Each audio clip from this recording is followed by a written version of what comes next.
Hello, family. How's everybody doing today? I hope everyone is doing well. Yes, we got a lot of tea today, family. It's as the romance turn and fall down a deep cliff. Yes, it is. We're going to talk about that as well today, and we're going to talk about Mahogany as well. She's there on the screen in the middle. It's such a terrible story that happened to her. We also are going to talk about Shanquilla, yes, because we only have until October the 29th to see what is going to happen regarding her case in a civil suit, okay? So we're going to all talk about that because October the 29th is seems like it's far away, but hey, it'll get here quick, fast, and in a hurry before anyone knows it. So we got a lot of tea to talk about. Yes, as the prosecutor turns. It's just like a reality show, family. Unbelievable. So hey, y'all get your snacks, get your coffee, and all that. Shout out to the moderators. Shout out to the subscribers. Old subscribers, new subscribers, shout out to the replay gang as well. Hearts up for everyone. Thank y'all so much for all of y'all support. It's greatly, greatly appreciated. Yes, it is. So y'all already know what we have to do to get down to everything. This is for the ones in the back. Yes, the copyright disclaimer under Section 107 of Copyright Acts of 1976, allowance is made for fair use. Fair use. For a purpose such as criticism, comments, news reporting, teaching, scholarship, and research. Fair use is a use permitted by the copyright statute that might otherwise be infringing. Non-profit, educational, and personal use tips the balance in favor of fair use. All rights and credit go directly to its rightful owner. This video is purely for fair use, opinion, entertainment. Yes, it is. Enjoy, family. So as y'all know, we have to talk about this as the prosecutor's turn. Just a slap reality show. So the update on Fani Willis and Nathan Wade's case, they did do the closing arguments on the case, okay? So the judge said that he will make a ruling rather to disqualify Fani and Nathan from that Trump case or keep them on that case. But he said he will make his decision within 2 weeks. I do understand that because it was a lot going on inside that courtroom. So I can understand the judge saying, hey, give me about 2 weeks to look over a lot of things. I'll let y'all hear some of the clips that they had regarding the closing statements, and then the judge wanted to just look over some things for about 2 weeks, okay? Because it is a lot going on between Nathan and Fani Willis. Ooh, don't make sense. And then we also gonna talk about the Crackling Hen family. It's an update on her. They got some lawsuits coming down on her. So yes, the people adulting are getting a backbone now. It's about time. Yes, they are. So we're gonna be riding a lot of bumpers about Shanquilla, and then we also I'm gonna give y'all an update on Ella's story as well. Okay, so let's just go right on into, y'all know that these are Nathan's and Fani best friends up here on the screen. And hold on, family.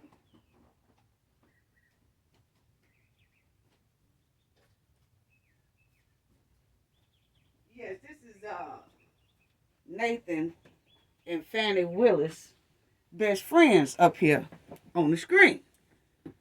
So this is Terrence's best friend. Well, used to be. This used to be Fani's best friend, or Fani, whatever y'all want to call. I call her Fani, okay? Yes, I do. Fani, Fani, whatever you want to call it. They should have spelled it as Fon or whatever, but you can't tell nobody how to spell no name. I'm just saying Fani, okay? Because she's running around, fanning around here and thought she had special privileges and rules, and she didn't, okay? So they've been best friends for a minute, family.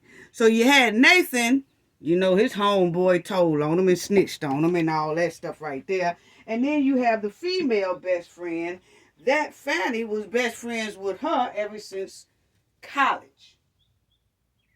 So you have the college best friend that also went up there and was spilling some beans on Fani and Nathan's relationship.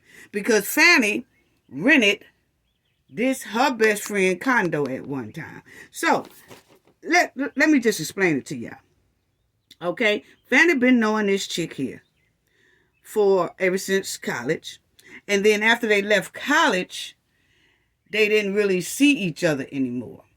Then this lady right here moved back to Atlanta, and her and Fani ran into each other about 10 years ago. So they start back, you know, going out and having fun together and became best friends about 10 to 15 years ago, okay? Y'all remember me telling y'all that they were saying that Fani was having financial problems before she became that position that she has now, the district attorney, okay? And this lady here let Fani move into her condo, okay? So she had the condo, and she so-called, this is alleged what they were saying in court, that she met a man that she wanted to marry, and so her and the man moved in the house together, which her condo was basically left empty, and she let Fani rent that condo out because Fani was saying that she was having so many different threats because of this YSL case and other cases she's working on, that it was unsafe for her to stay in her own house, so she rented the condo from her. Okay?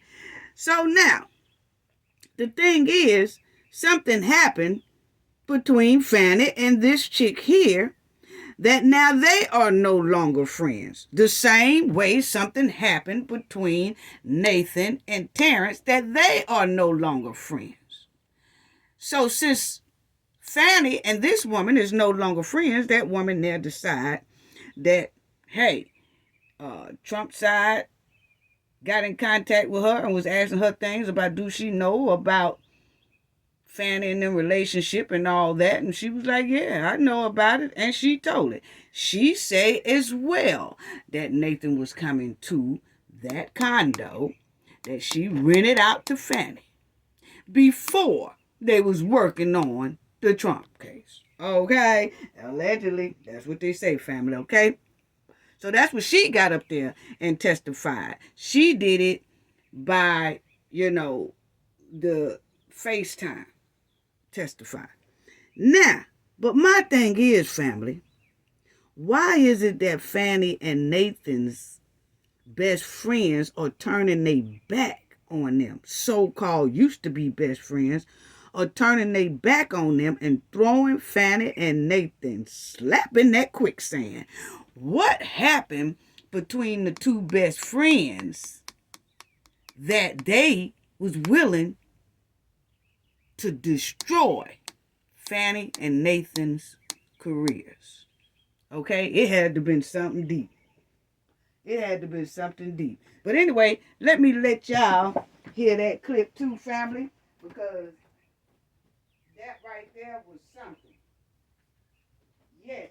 And I'm going to let y'all hear the clip on that. I know y'all saying, I keep having to get up and leave. Okay, here it go, family. So, check this out right here. This is Fulton County's prosecution of former President Donald Trump rests in the hands of Superior Court Judge Scott McAfee. He'll have to decide whether or not to disqualify District Attorney Fani Willis and her team from the Georgia election interference case. We have team... Well, the argument for disqualification comes from one of two places, either conflict of interest or forensic misconduct. And today, the defense made... Okay, so this is after each side did their closing arguments. Okay? So now the judge is just waiting to see what he's going to decide to do. So this is the update on it. The arguments for both. They say DA Willis began dating Special Prosecutor Nathan Wade before he was awarded that Fulton County contract worth hundreds of thousands of dollars for this case, and that it was all part of a scheme to financially benefit from this case because of the vacations, dinners, and excursions Willis and Wade shared together. Then they argued Willis's comments made outside of the courtroom are improper, specifically those she made during a church speech on Martin Luther King weekend. It was videoed. It was clear that Miss Willis had notes. She was reading. Okay, this is part of the closing statements I'm letting y'all hear.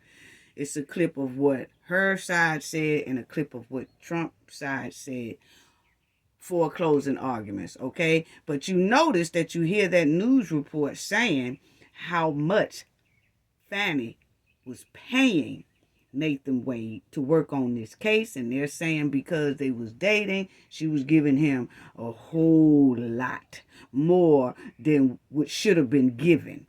Okay, and then you would hear them say that they was taking a lot of lavish trips, going on a lot of lavish dinners and things like that, basically using taxpayers' dollars to fund them to do all this.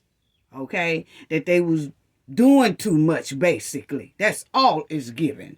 They was doing too much. Now, this is Trump's side talking and doing his closing arguments. Now, check it out. From notes. I'm going to let y'all hear it. Improper, specifically those she made during a church speech on Martin Luther King weekend. Told y'all stay out It that was church. videoed. It was clear Telling that lies. Miss Willis had notes. She was reading from notes that she had prepared. It was a calculated determination by Miss Willis That's to Trump's side. prejudice the defendants and their counsel. What we have is a systematic, continuous pattern, a calculated plan, evidencing a design to prejudice the defendants in this case, in the minds of the jurors. Now, this is her side. Now, before these evidentiary hearings began, Judge Scott McAfee hinted that even the appearance of a conflict could be grounds for disqualification. The state spent the first part of their arguments today, the first half. Okay, y'all heard what she said the judge said? I'm going to let y'all hear it again. She said the judge said even an appearance that looks like conflict of interest can be grounds to disqualify from the case. Okay? Not necessarily, definitely conflict of interest, but if it looks like it's just some grounds that make it look like it's somewhat of conflict of interest, that can be considered to be a cause to disqualify. Okay, so check it out. Check it out. Rather, In the minds of the jurors. now, before these evidentiary hearings began, Judge Scott McAfee hinted that even the appearance of a conflict could be grounds for disqualification. The state spent the first part of their arguments today, the first half rather, arguing against that notion, saying it must be an actual conflict of interest, not some speculation or unproven facts. Then they walked through all the witnesses that we've heard from, explaining to the judge why he should or shouldn't consider their testimony credible, and then they walk through the timeline of that Willis-Wade relationship that they say should be believed. It's ridiculous. It's absurd. Now that's her side. It's And desperate. Nathan's side. It's a desperate attempt to remove a prosecutor from a case for absolutely no reason, Your Honor, other than harassment and embarrassment.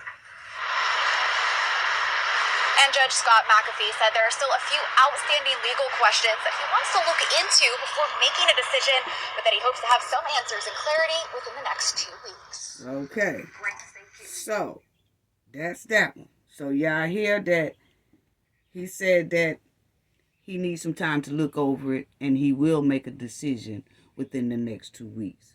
But in the meantime, family, let's talk about these two best friends here up on this screen, because these two friends here really wrapped Nathan and Fani Willis up like two pretzels. Yes, they did. We don't know what they did to these people, but let me tell y'all, Fani and this best friend has been best friend for about 2 years, okay?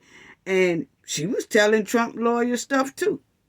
And she was saying that, yes, Nathan had been creeping over there before they was working on this Trump case, okay? Because her and Fani had best friends discussions, okay? So now, listen to Fani talk about her no longer best friend now, okay? Now, Fani, something happened between them two where they fell out. And I want to ask, well, Fani, did you pay the lady her rent on time and correctly? Because you know how us people will do when we got best friends that we renting from or we doing something with. We feel like we don't have to pay these best friends, or we feel like we don't have to pay our friends because they are our friends. You borrow about $200 from a friend, you feel like you get it, but you don't have to pay it back. That's just what some of these people out here do. You can't be like that. You know, that's why they always say don't mix business with pleasure. But you know, when you have a friend or something and a friend is in need of a place to stay or in need of some money or finances, and you agree to do that for them, then why is it that so many of these friends feel like they don't either have to pay you on time or they don't have to pay you all of it? They break it up in 3 different payments. They done only got like $200, but then they talk about, hey, I got $5 right now, and I'm going to give you this 5, and then next week I'm going to give you another 10, and then the next week I'm going to give you another 40. No, don't break my money up. I gave you 200 bones. Give me my 200 bones in full, just like I gave it to you in full. Stop trying to swindle folks. Uh-huh. See, that's where the friendships start going sour. That's where it start going sour by the hour, when you start trying to take advantage of the best friend who's trying to help your ass. So I'm just asking, Fani, was you half-ass paying this lady on her rent and all that, and you felt like you could do that because you the DA and all that, and she better not say nothing to me. She say something to me, then you know it ain't gonna go too well and all that stuff there. And then finally, your so-called best friend, I'm just saying, I'm just asking, this is just a scenario, this is just my theory, I'm just asking, is this what happened? Because this lady here didn't have no problem going up on that stand talking about you and her conversation about Nathan. And that he was creeping over there before you even had it. Okay. So that's why I'm asking, was you paying on time? Because that will definitely be a quick fallout for friends. Yeah. And then that lady had to mess around there and give you an eviction notice, and then you started acting like she can't give you no eviction notice because you run the city. Then you probably tried to find something on her to where she can't evict you out the apartment. It ain't no telling what all happened. But what I do know, that is a very good reason for friends just being stone cold enemies. Because it looked like this lady really didn't want to tell on Fani ass family. But then she thought, real hard and said, she did give me a hard time. Well, what's that y'all want to know? Now, what's that you asked me? Oh, yeah. That's true. You see what I'm saying? Then you got up here sweating like the pork rind bag. And he was telling everything. He the one sparked it up. So, was they acting real shady, stanky, and flaky to their best friends, which made their best friends basically turn on them? And it don't give their best friends no reason to spark up nothing, do the get back thing. I'm just saying. Because what we have seen, how the two best friends done flipped, then we have to wonder what made them flip. Because they seemed like they was loyal friends at one point, but then they just totally threw y'all in some quicksand. Yeah. So now listen to Fani talk about her so-called best friend. Now this is a friend who done helped her when she needed a place to stay. But now all of a sudden she gets on the stand because see now she know her friend. See, Fani know her friend has testified against her. So Fani is hot, okay? So then Fani that wasn't my best friend. I didn't even know the chick. I just started talking to her. I just ran into her because she came back to Atlanta. I'm going to let y'all hear it, family. Unbelievable. You know, unbelievable. Fani, you did know that girl and y'all was close and you was telling that lady some stuff. You just mad now because she on the stand and she told on you. Here it go, family. After college, I lost contact with her. I probably didn't see Robin again until maybe 7 or 8 years ago. A chance meeting here in Atlanta. But we did not have a consistent relationship from when I left college and came to Emory Law School here in Atlanta. But 8 to 10 years ago, just by happenstance, I ran into her. So it was in Atlanta. You have been friends with Robin for 30-something years. Did you hear my answer, ma'am?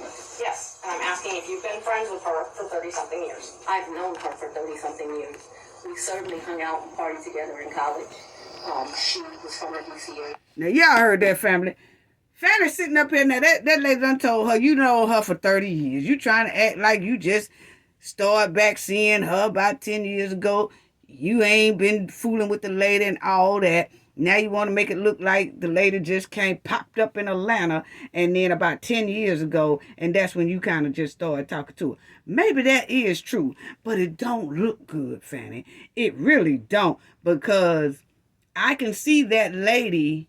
People just don't rent out their condos to someone they just popped back into a couple of years ago. You see what I'm saying? They have to kind of be around this person and know this person's personality, this person's background and things like that. Pretty much known this person for a very long time to leave them with a condominium. Okay?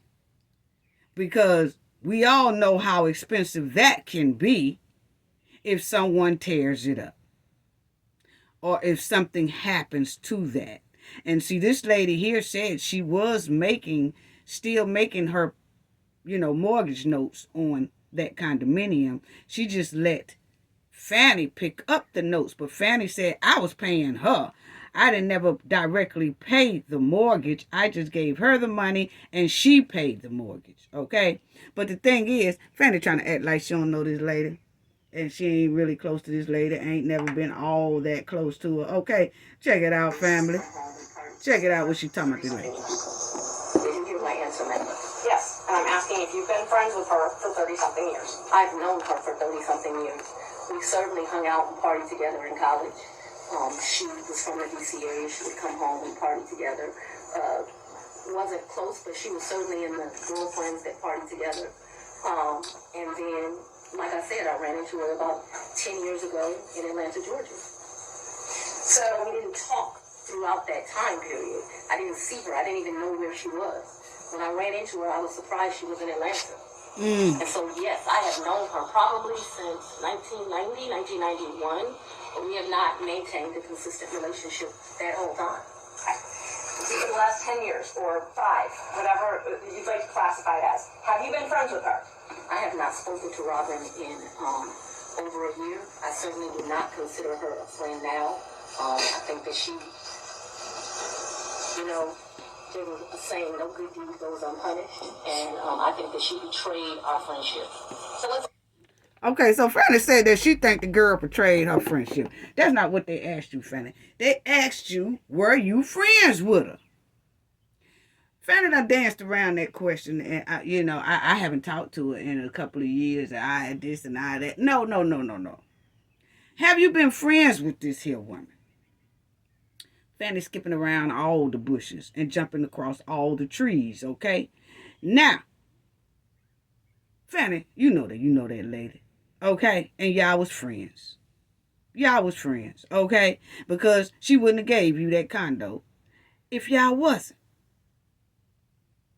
Boy, I tell you, the entitlement creates resentment.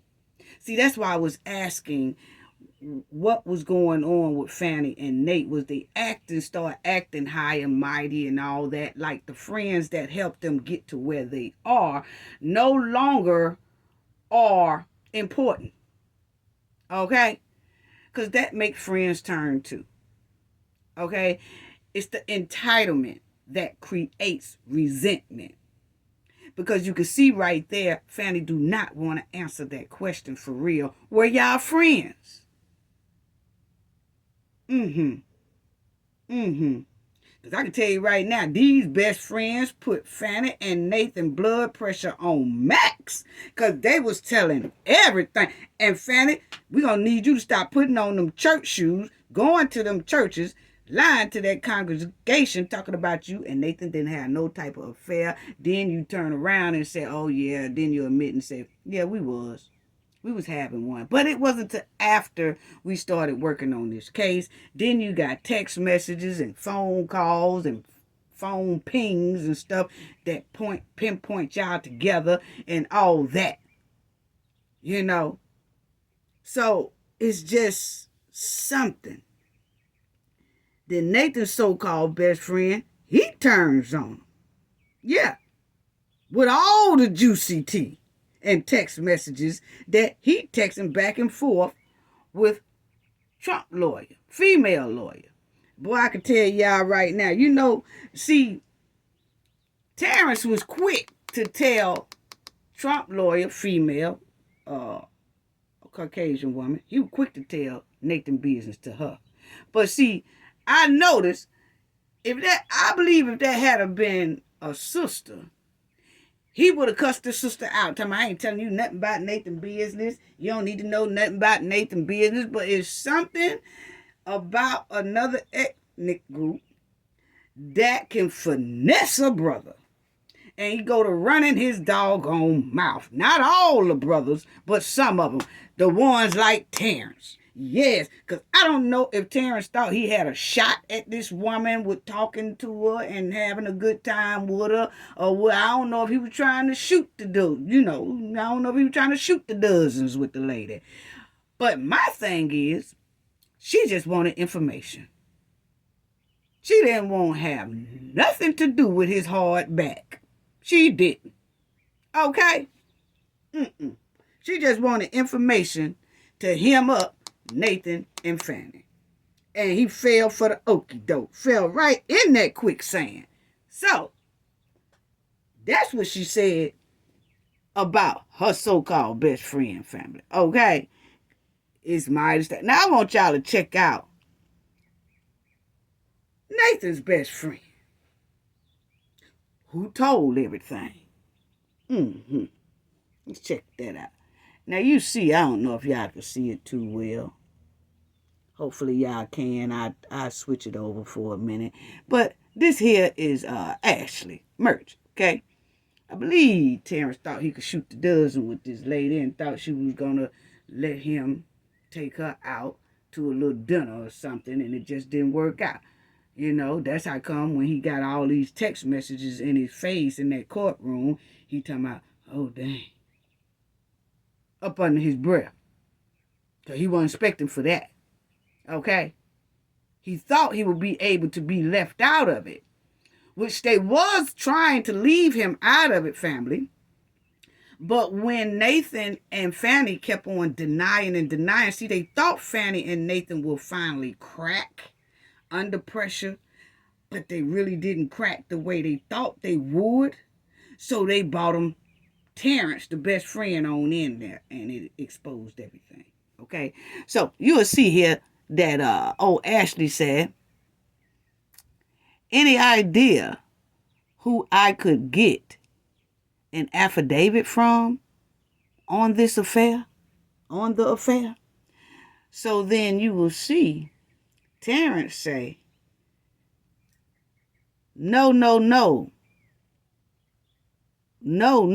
one would freely burn that bridge. So he's saying, when she asked, do you know anybody else who would, besides you, that would give us more information and give us some affidavits on their affair? And he said, no, not without burning bridges, you know.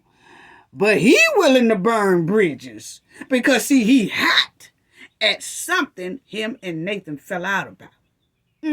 So he don't care about burning no bridges, evidently. But when he got into that courtroom and had to face Nathan, he was sweating like he ate 18 bags of pork rinds on a hot summer day. When he was looking at Nathan, he was sweating.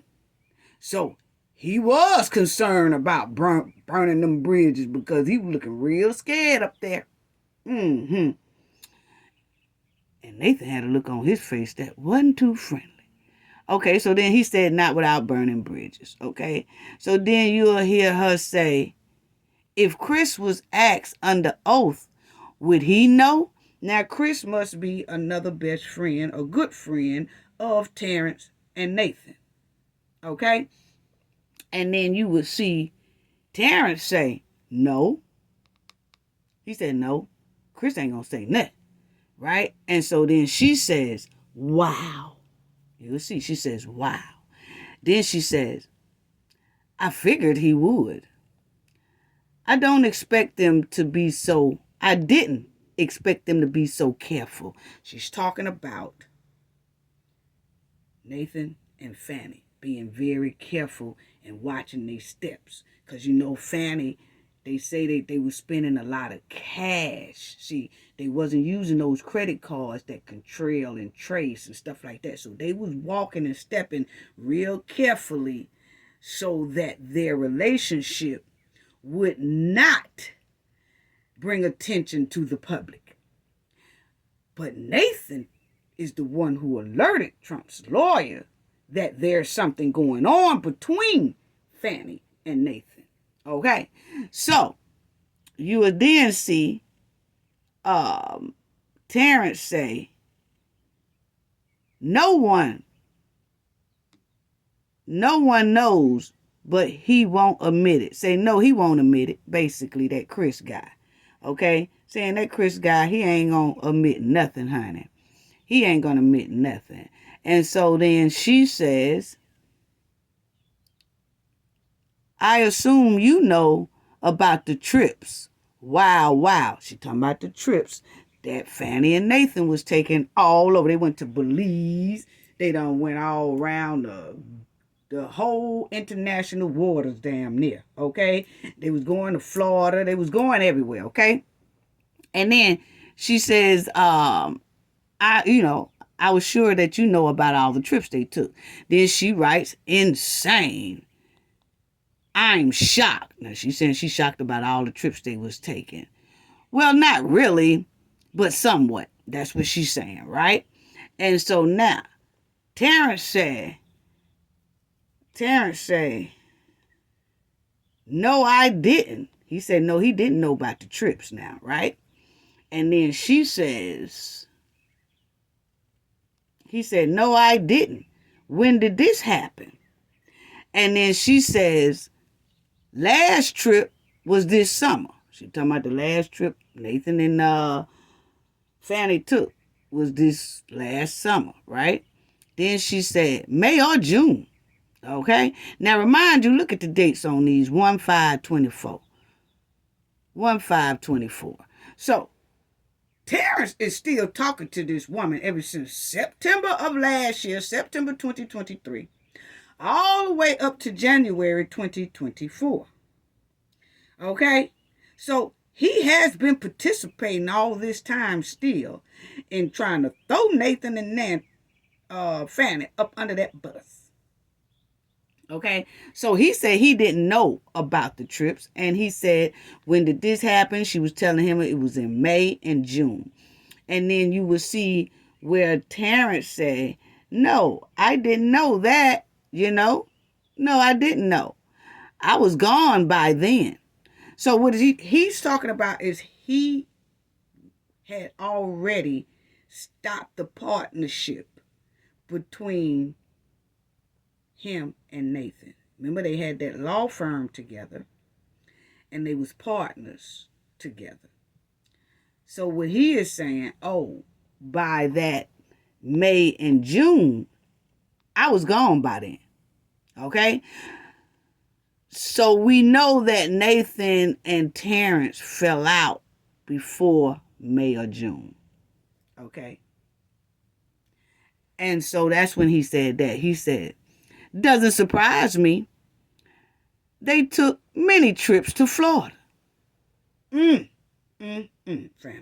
See, she didn't pull that information out of Terrence. Terrence volunteered that information. He said he know that they done been to Florida. When he was Nathan's friend, he know that. Okay? And then he don't only say they went to Florida. He also say Texas. So he giving up more information, family, on Nathan and Fani. Okay? So then she said, and Napa. Because see, I told y'all they was going all over the place, right? Then he added California. See right here? California. He added that. California. So he done told everything. So remind you that when he said Florida, I'm going to let y'all hear it. Trump's attorney asked him, have you and Nathan been to Florida? Because see, she's saying she knew about the other trips, but Terrence volunteered to Florida and to Texas and to California. Okay. So she asked Fani in that courtroom about Florida. And family, when I said Fani act like she didn't even know Florida exists on the map. Come on now. Come on now. Come on now. So anyway, that's that right there. Okay. So I was just showing y'all that homeboy was telling. I was just tripping off of how these best friends was telling everything. You know what I'm saying? And you'll see there, I assume you know about the trips. Wow. Insane. I'm shocked. Well, not really, somewhat, okay? And so that's the same thing. No, I didn't or whatever. And he told about the California trip or whatever. But I was just showing y'all that, yeah, he was telling a lot, you know, and that's her saying about, is this accurate? Upon information and belief, Willis and Wade met while both was serving as magistrative judge and began a romance relationship at that time. And he said, no, municipal court. Okay? He says, no, municipal court. Okay? And then she said that, thank you. Then he said, but you can't put where they met. Not many people know that. So he's telling her, hey, look here, you can't put where they met because then they really gonna know I'm the one that told it because not many people know that, you know? And he said, I might be one of the only, not even Chris Campbell. So that Chris, again, must be their close friend as well, Terrence and Nathan's close friend. But what he's saying is was much closer to Wade, Nathan Wade. And so not many people would know about when they first met because Nathan basically didn't tell nobody but his ass. So, So then you'll see, he also brings up this family. She says this, how would they react to this? Attack me? Give the stupid no fear or favor speech? So she's saying that once she bust them out in court about all this here evidence, that wonder how Nathan and Fani gonna react. Is they gonna start pulling the favor card, meaning basically the race card, okay? Or are they gonna start, or are they gonna threaten her, or what? So he says then, that's another conversation. Sonia Allen. So when she says, how will they react to this? Attack me, give the stupid no fear or favorite speech. He says that's another conversation. Sonia Allen. So that means they're going to react by Sonia Allen. So I was saying, why was he saying this? Who is the Sonia Allen? We did see that the Chris guy was just a close friend of him and Nathan, okay? But that Sonia Allen, when he brought it up, we were saying, what is he talking about? That she's asking how would Nathan and Fani react to all this evidence that they finna bust down on. And he's saying that's another conversation, Sonia Allen. So it gives me that Nathan and Fani will use Sandra or Sonia Allen as a shield, and that Sonia Allen will shield them. Okay? Because when somebody asks you how would they react to this, would they do this or would they do that? And then somebody say, oh, that's a whole nother conversation. Sonia Allen. That means that they're going to react by using this person. So I wanted to know who this Sonia Allen was. But anyway, I'm going to show y'all who Sonia Allen is in a minute. It says, then he continues to say, no, they will deny it. And then she says, no way. And he say, they won't attack you. Okay. He's saying they won't attack her or anything like that. But they most likely going to use this Sonia Allen to shield up under. And this Sonia Allen most likely will protect them. Now, I'm just saying what is given according to his text. So we look to see who is Sonia Allen. And Sonia Allen is the Deputy District Attorney, Anti-Corruption Division. So she investigates things like this as well. So it's given that Terrence was saying that even if y'all do bring all this evidence, they're going to use their homegirl to somewhat try to shield them. That's what it's given now. I'm just saying. I didn't write this girl name down there, okay?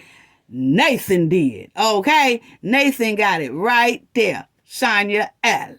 That's another conversation. Sonia Allen. Okay? He is the one that's spilling all the beans.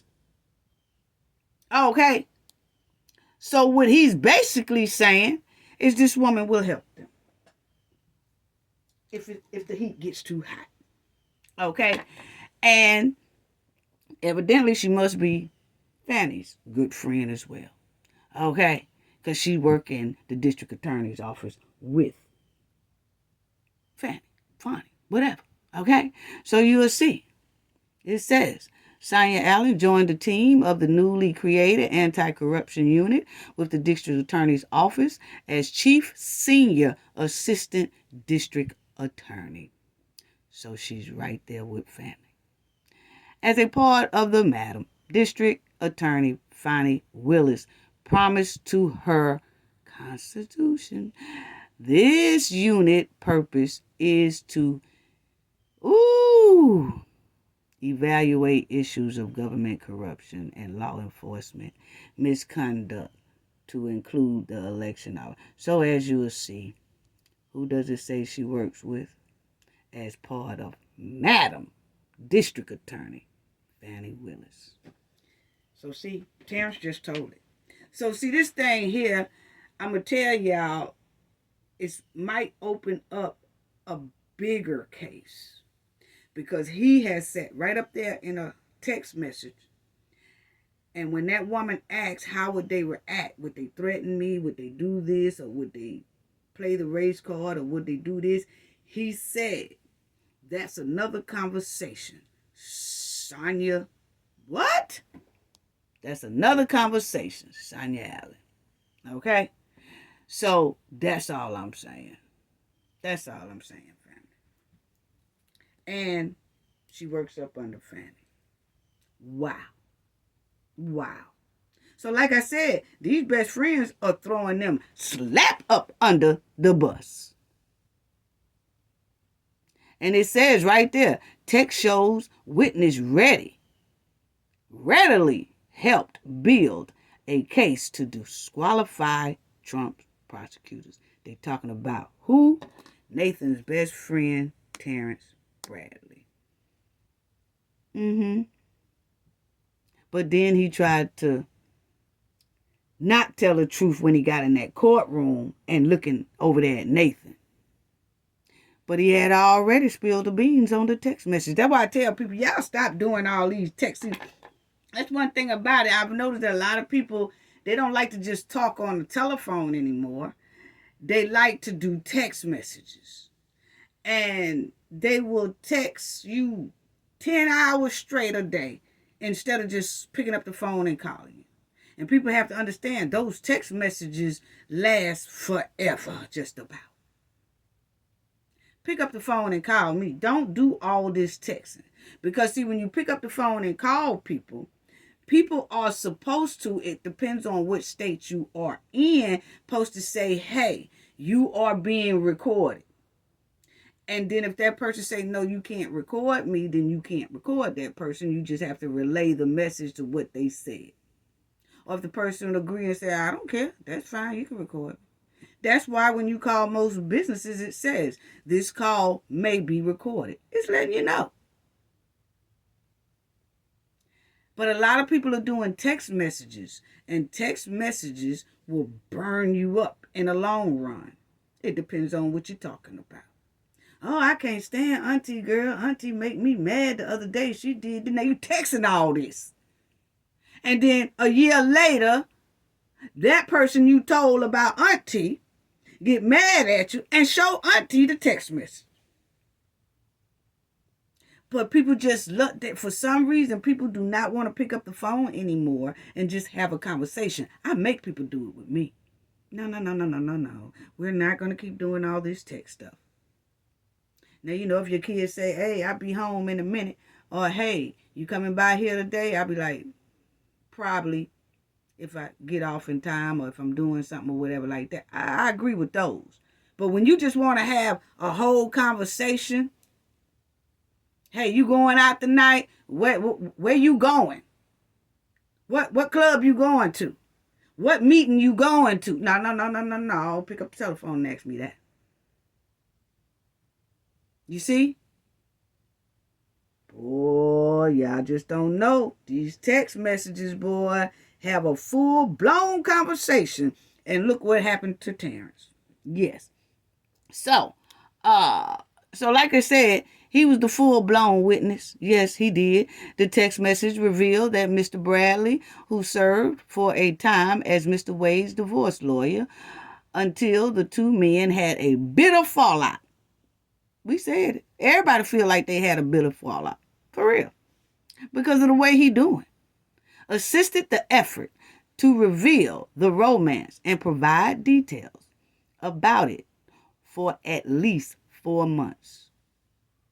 Countering the impression he left on the witness stand that he had known next to nothing about the relationship. So like they said, he spilled all the beans. But then when he got up on that stand, that's because he was looking over there at Nathan. And Nathan I don't know if Nathan and Fani got to him or what, but he sure acted dumbfounded on that stage, on that stand. Okay? But they still had the proof, the text messages. And see, If he had told that lawyer to pick up the phone and call him, she would have had to tell him then this phone call is being recorded. And then if he had agreed to it, that's different. But if he would have said, oh, no, I don't want it to be recorded. I just want to tell you what I know. See, that would have been another difference. But he was literally texting from his phone. Anyway, family. So look at here. I'm just trying to figure out what happened that made these two best friends turn vicious on Fani and Nathan. What happened? Was Fani and Nathan acting uppity, stuck up towards their best friends, didn't pay their best friends the money? When Nathan and Terrence split from being from being lawyer partners and all that, did Nathan owe Terrence something? Or did Terrence owe Nathan something? Was that split from the law firm? Because they had a law firm together, but they split and started doing their law firm separately. Did that have a lot to do with their big fallout? Was it concerning money or what? You know what I'm saying?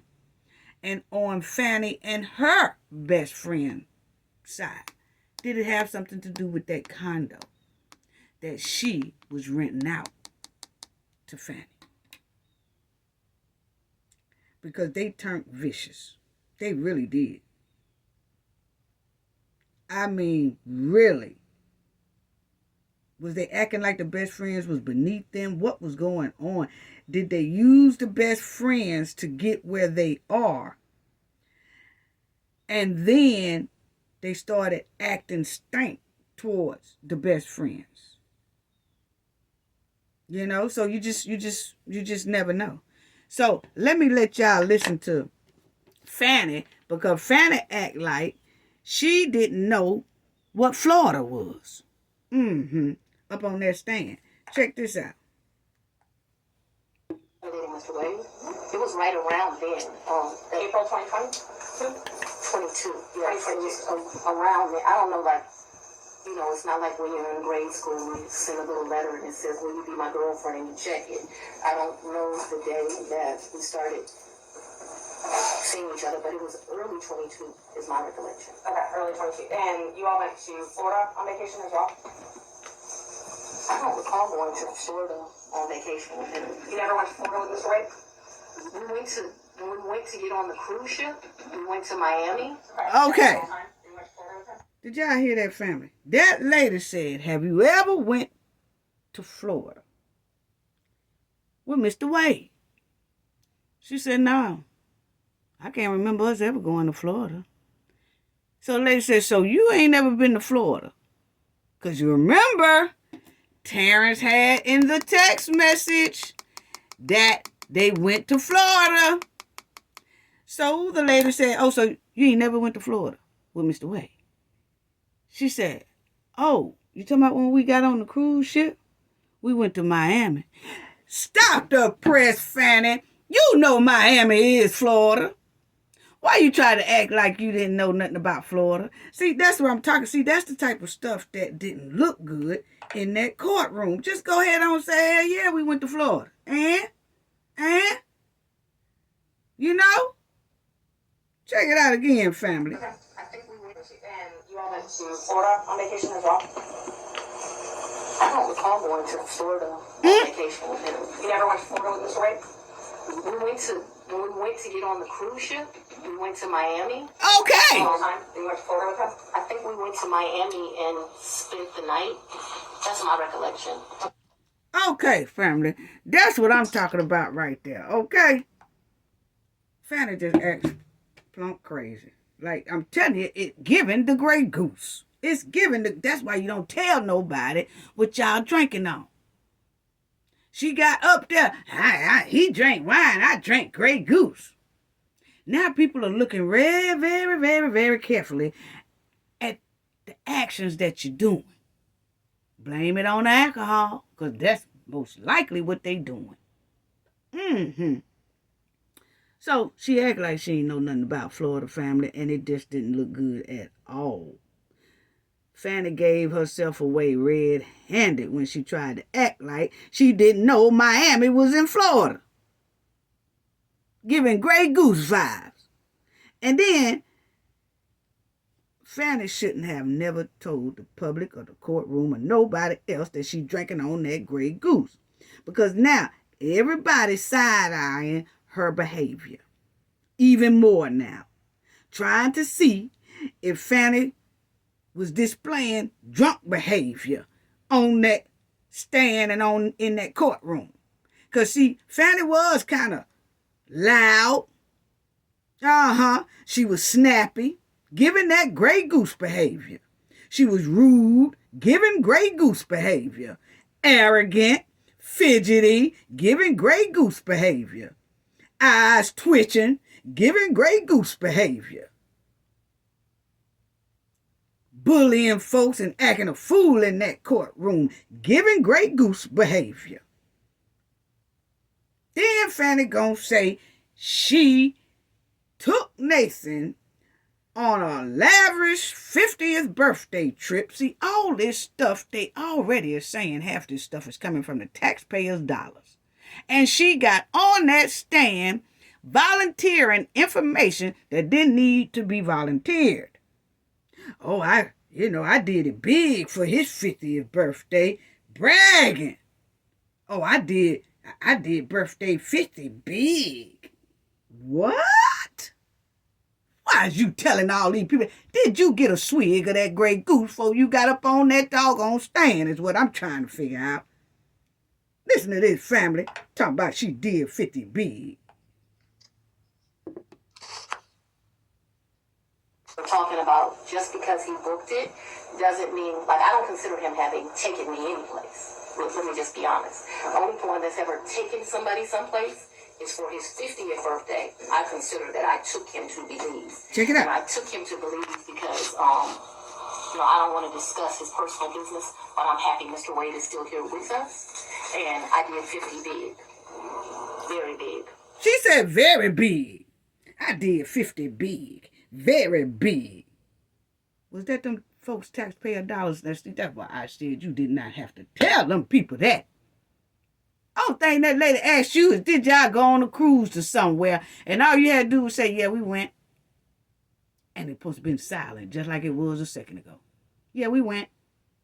That's it. Yeah, we went. And then we drunk on Grey Goose. And then we drunk on wine.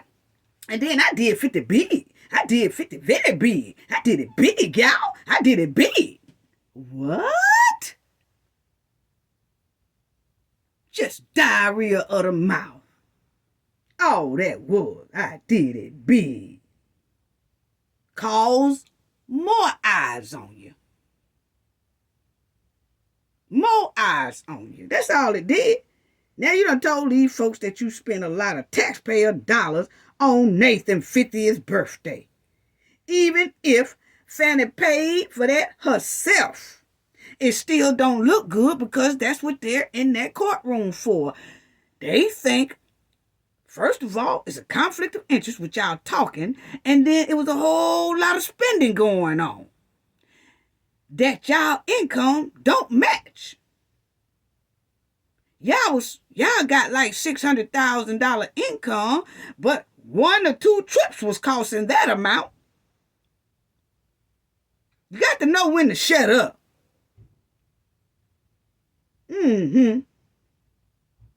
That's making it look like you might have used taxpayers' dollars, allegedly. Know when to shut up sometime. I did 50 big. I did it real big. Lord have mercy. Look at the boo-boo looks. Look at the boo-boo looks. I had to show y'all all the boo-boo looks they done had during this trial. Since the trial is over with, I was screenshotting a lot of boo-boo looks. Look at these boo-boo looks. Oh, I done boo-booed on myself. He got the look. Old Terrence up here, hard back. He got the look. Nathan got the look. Fani got the look. You can tell when look at Nathan. That's how Nathan was looking when Bradley was up there talking. Yes, when his homeboy Terrence Bradley was up there spilling the beans. That's how Wade was looking. I told y'all he wasn't feeling his homeboy.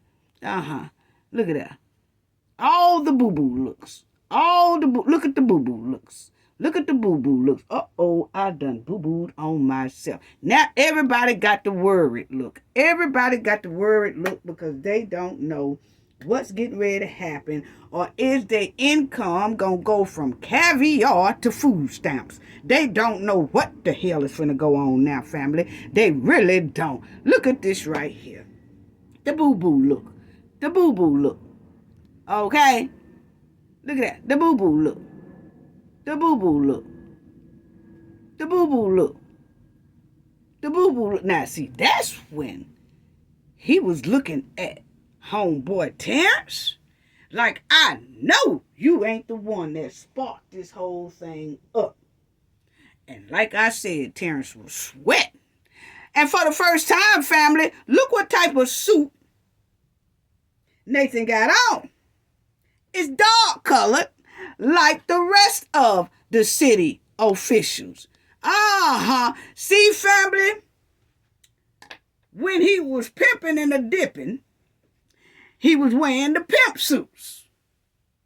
Then, when he saw the heat was boiling and his homeboy was getting ready to testify, he then puts on the right colored dog suit. Now he's a government gangster. He done went from the pimp suit to the government gangster. See how people change? See, he know when to wear the suit, don't he? And when not to wear it. See, if he'd had on that loud suit, Terrence wouldn't have been too afraid. But he put on his dark colored suit. Because now he pissed. You ain't fooling nobody, Nathan. Look at that. See the light colored suit? Look at the boo-boo looks, though. Look at the boo-boo looks. Look at the boo-boo look. You see how light his outfit is there? Look at the boo-boo look. Look at the boo-boo look here and on that screen. Boo-boo look. Uh-oh, I done boo-booed on myself. Look. Even the judge say this is a little bit too much. Even he got the, I got to make a decision on this? This is unbelievable. That's basically what his is. I'm flabbergasted. Yes. Look at the boo-boo looks. Look at the boo-boo looks. Yeah. Look at the boo-boo looks. I just had to put a lot of these boo-boo looks together. Just slap embarrassing. Just slap embarrassing. So, they're going to make a decision. The judge said within 2 weeks, whether he is going to remove Mr. Nathan and Fani from this case, or if they're going to remain on the case. But you see now that this is another update, that Fani Willis, Nathan Wade referred to Georgia State Bar for misconduct by Watchdog Group. And that group is called AAF. Okay? And they calling for Nathan and Fani's law license for them to be disbarred. You know, we talked about that in the last video. I said, you know, this judge can't do that. The only thing this judge is doing is going to see if they going to remain on the case or not. And I told y'all it's up to the state of Georgia to pick up another case regarding if they want to disbar Nathan and Fani or not. And it looks like they have already done that. They done picked it up and they already having a discussion about doing that. As y'all see right there, it says that Georgia prosecutor Fani Willis and former lover, Lord, look at it, Nathan Wade are facing 2 ethics complaints from a conservative government watchdog group based on their court testimony on allegations they had an inappropriate affair.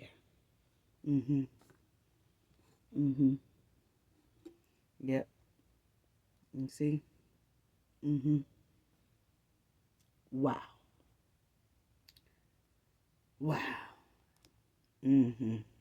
So that's the organization right there, the American Accountability Foundation. AAF is requesting that the Georgia State Bar open disciplinary proceedings against the Fulton County DA and Wade for violations of the Georgia Rule of Professional Conduct.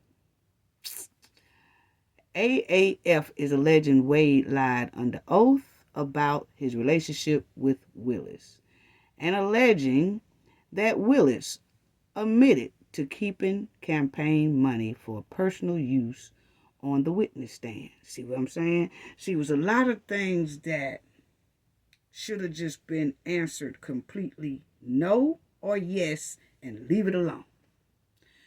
But because I feel they were so nervous and trying to come up with something and think of something and all that, they started just talking too damn much. Which people was taking notes. And it might have not applied to the case that they was in the courtroom for, but what they were saying was applying somewhat to being disbarred. Because they was omitting some things that associations could use to disbar them. So that's why I said that was a very tricky thing. They should have just been answering yes or no, and that's it. Don't volunteer that you drinking on that Grey Goose. Don't volunteer that Nathan drinking on that wine. Don't volunteer that you did 50 birthday big. Don't volunteer how y'all did it big, who all was there, and how you laid it out, and how the cake was 8 stories high, and all that. No. Because you might think it don't matter in this court, but it can matter if somebody picks it up for another case, such as being disbarred. Because you're saying now that y'all was doing so many things big. And then when that lady asked her about Florida, have you ever went to Florida with Mr. Wade? Just say, yeah, leave it at that. She started talking about, oh, you talking about when we got on that cruise ship? Oh, yeah. When we got on the cruise ship, we spent the night together. That's going into being disbarred. Because it's an employee-boss relationship. No matter if it happened after y'all worked on the Trump case. According to, if you're talking about being disbarred, the point is, y'all are not supposed to be romantically involved, period. See what I'm saying, family? So it opened up a door for the other people to open up a case on them as well. Even though what she said didn't matter in this case, but it mattered a hell of a lot to start another case on them. That's all I'm saying. That's why I say keep your goddamn mouth closed, okay? Just keep your mouth closed. Because now they want to disbar, okay? So that's it on that. So we'll hear about that. So y'all remember when I wanted to bring this up. Remember when I said I heard him say, oh, dang. He really said, oh, dang. So I just wanted to clear that up. He really did say, oh, dang. So the rest of the people heard it just like I heard it, okay? So, yes, they did. They heard it just like I heard it. And that was that on that right there. So, Cam Newton. Check this out, family. Because y'all remember when we did the last video here about Cam Newton, right? And we did that story on Cam Newton about the conflict. I'm sorry. I'm going into Shanquilla thing. We did the thing about them doing that brawl on there and all that good stuff like that. Well, when I was talking about Cam and I had Cam in the title, I didn't realize that it was going to shoot directly to Cam's page. And Cafe of Knowledge video was right up under Cam Newton's page. And remind y'all that this brawl happened between Cam and these other coaches about a week prior to me doing our last video. Okay? I was just giving my opinion on that brawl. Okay? But what we did notice is that brawl happened about a week prior to me doing this here video, the last video. And Cam Newton did not come out to apologize to anyone. Cam Newton did not. It was a week old. Now, those other guys, the other coaches came out and said, you know what? They came out about 2-3 days later after the brawl and said, "Ah, bad, we shouldn't have did that," or whatever. Cam didn't never come out and say he was sorry about nothing, okay? He didn't. And he really didn't have to, because those guys did it to him. But I just got on the bumper of Cam and those guys and everybody else, okay? Everybody know how I rode the bumper about that Cam Newton situation, okay? Now, Cam hadn't issued an apology at all. Now, what I can say is Cam is in Georgia, where we are also based from, and we know a lot of people that I know that Cam probably know. We don't know him personally, but I know he know a lot of people that we know, and we know a lot of people that he know, okay? And then Cam, at one time, was going to try to come to the New Orleans Saints and be the New Orleans Saints quarterback. They were talking about that kind of a little heavily there, okay? So, but the thing is, Cam, I ain't trying to say he saw Cafe cut up and ride some bumpers about his situation. But what I can say is right after Cafe said something about Cam Newton, it was 4 hours after my video. Right after my video, about 2 hours later, Cam Newton apologized. Auburn football, Cam Newton apologized for role in camp fight. I'm disappointed in myself. That came from the Montgomery Advertiser, and you can see it says 2 hours ago, but that was about 2 hours after we did our video. I'm not saying that, oh, she reaching. Nah, I'm just saying that we know Cam. You see, they say Auburn. Everybody know that we had the Mardi Gras thing in Mobile, Alabama. Okay, Cam was a football player for Auburn. Okay. Everybody, that's Alabama, point blank period, okay? So Cam is very, very, very in tune with the state of Alabama and Mobile as well, okay? And just wanted to say that I ain't reaching. But what I can say is that incident happened 7 days prior to me doing my video, and Cam Newton didn't say nothing. But when we realized that's Cam Newton's page right there. That's not Cafe page. That's Cam Newton page. You see right there at the top. Cam Newton page, okay? And he has all his stuff right there. Then the next thing after Cam was Cafe video. 2 hours after that, Cam issued an apology. So he waited almost a week, but he did it. I ain't saying that we the reason why he did it or not, but what I am saying that it's just a big coincidence, okay, family? It's a big coincidence that Cam Newton, Auburn football's Cam Newton. And notice that they put Auburn's football. They didn't say Carolina Panthers. None of that. They ain't say New Orleans Patriots. None of that. I mean, the New England Patriots, my bad. They didn't say none of that. They put them in Alabama. Yes, they did. Alabama.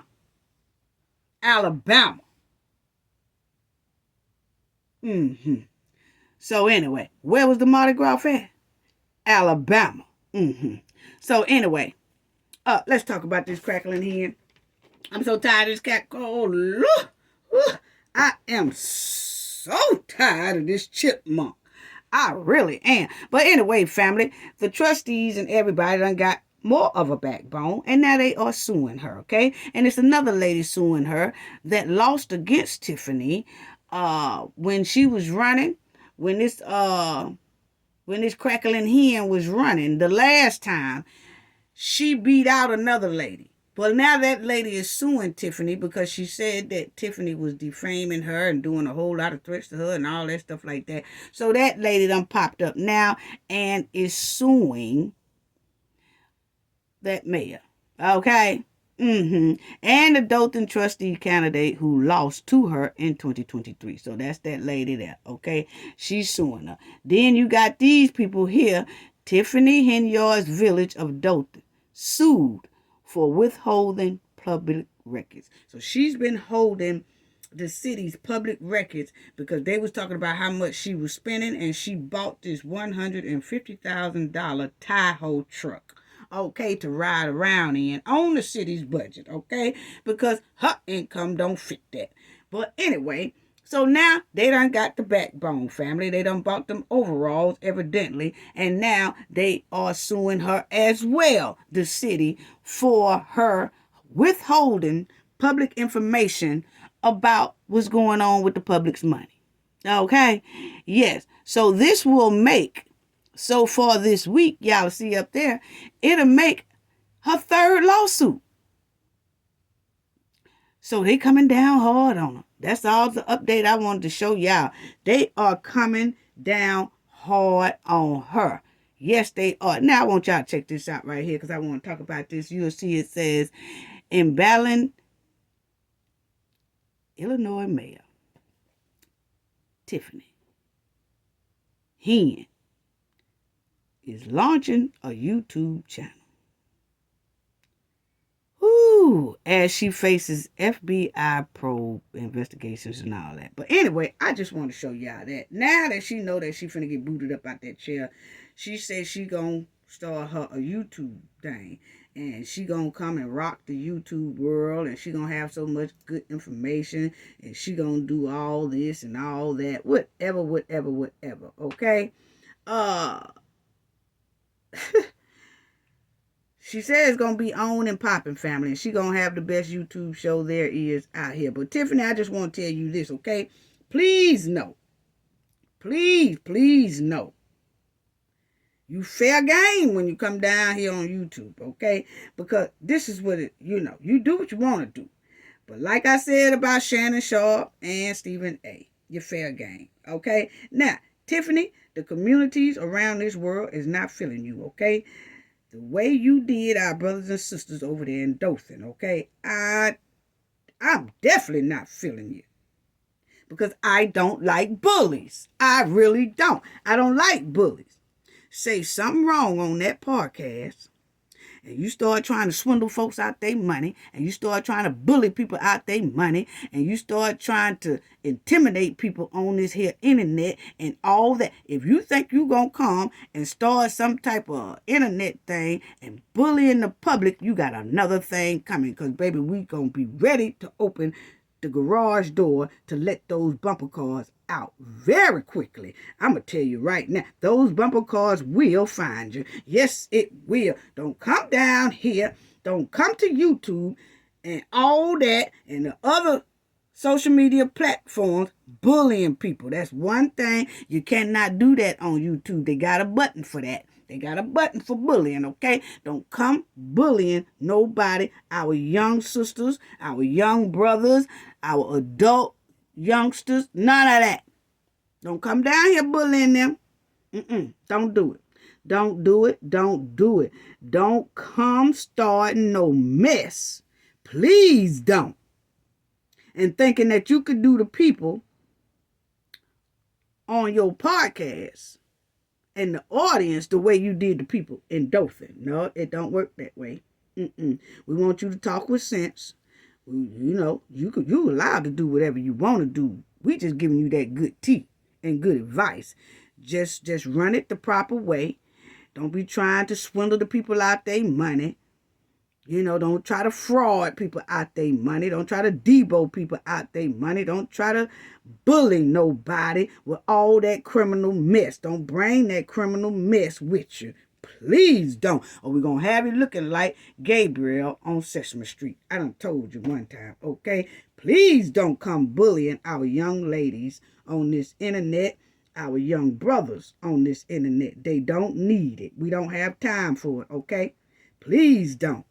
They doing their own thing, their own sectors and all that type of stuff. Don't come bullying them, honey, because we're going to open up the garage doors for you. We really are. Please don't start that. Please don't bring that attitude that you got in Dothan to the internet. Please don't. That's all I got to say about that. Then I want y'all to check out Mahogany. Okay? Mahogany, her story is so sad, family.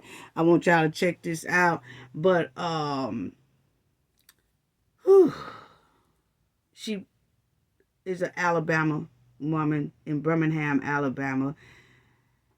Was with 7 friends and they all deleted her. Okay, they all took turns in jumping her, doing everything.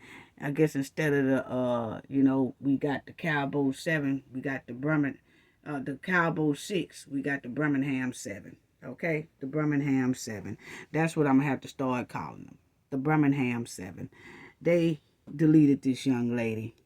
And it was almost the same thing that they did to Shanquilla down there in Cabo, Mexico, which is terrible. Okay, so you'll see missing Alabama woman found deleted on Birmingham roadside, police said.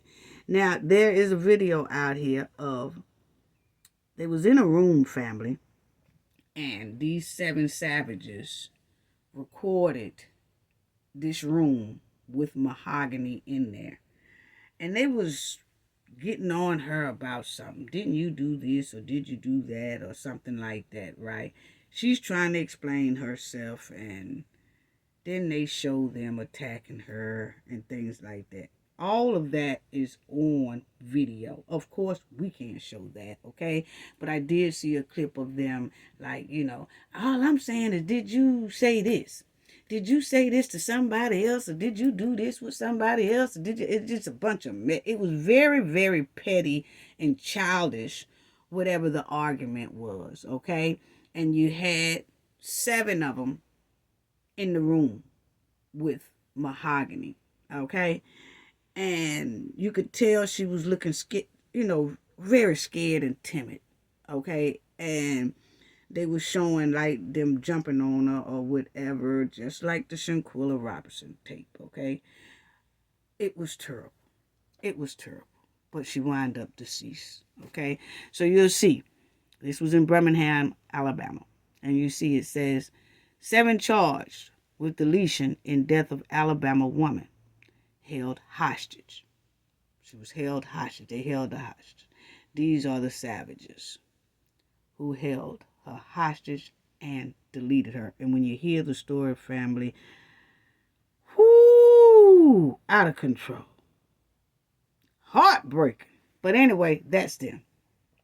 Okay? And you'll see it says, 7 people have been arrested and charged with the deletion of Mahogany Jackson over the weekend in Birmingham. It's this here past weekend, family.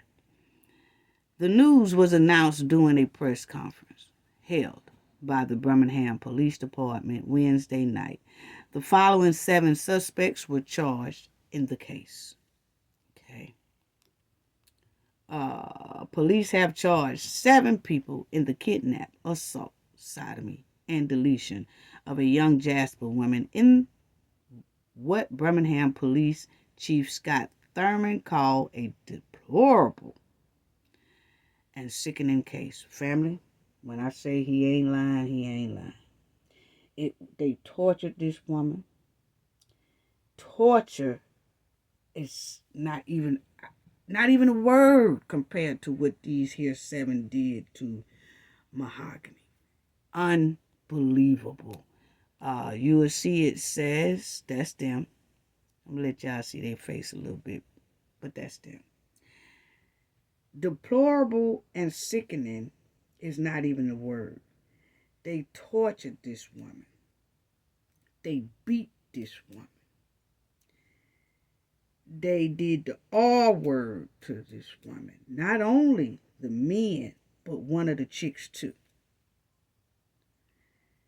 They put her in so much agony and then threw her body on the side of a road under a mattress.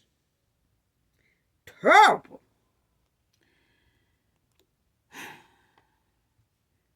Thurman told the media that police would try to shield the family of the victim by not releasing some of the details of the crime, portions of which he said were on videos made by the suspect. The fact of the case I'm telling you, it's terrible. It's terrible. Deplorable and sickening, Thurman said.